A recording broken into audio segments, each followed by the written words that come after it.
வணக்கம் நண்பா. TNSTC latest செய்திகள். பிப்ரவரி 11 வெளியான தகவல். போக்குவரத்து கழகங்களில் தனியார் மய கொள்கையை கண்டித்து தமிழகம் முழுவதும் பிப்ரவரி 13 ஆர்ப்பாட்டம். போக்குவரத்து கழகங்களில் தனியார் மய கொள்கையை கண்டித்து தமிழகம் முழுவதும் பிப்ரவரி 13 போக்குவரத்து தொழிலாளர்கள் ஆர்ப்பாட்டத்தில் ஈடுபட உள்ளனர். இது தொடர்பாக சிஐடியு, ஏஐடியுசி, டிடிஎஸ்எஃப் உள்ளடங்கிய போக்குவரத்து கழகங்களில் செயல்படும் தொழிற்சங்க கூட்டமைப்பு வெளியிட்ட அறிக்கையில் கூறியிருப்பதாவது: போக்குவரத்து கழகங்களில் ஏற்படும் இழப்பை ஈடு செய்வது தொடர்பாக பிறப்பித்த அரசாணையின் அடிப்படையில் வரவுக்கும் செலவுக்குமான வித்தியாச தொகையை பட்ஜெட்டில் ஒதுக்க வேண்டும்.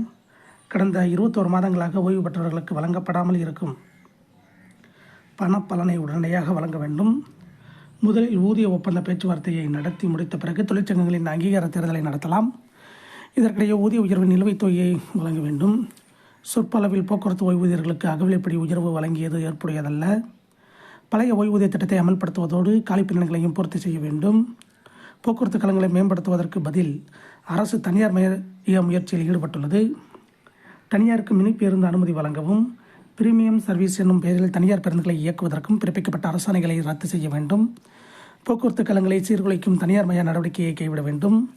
ஈர்மன உள்ளிட்ட கோரிக்கைகளை வலியுறுத்தி பிப்ரவரி 13 அனைத்து மண்டல தலைமையகங்களிலும் ஆர்ப்பாட்டங்கள் நடைபெறும். அன்றைய தினம் மாலை சென்னையில் விளக்க கூட்டம் நடைபெறும். இவ்வாறு அதில் கூறப்பட்டுள்ளது. இதை போன்ற போக்குவரத்து துறை அப்டேட்டுகளை தெரிந்து கொள்ள நம்ம சேனலை சப்ஸ்கிரைப் பண்ணுங்கள், ஷேர் பண்ணுங்கள், லைக் பண்ணுங்கள். நன்றி, வணக்கம்.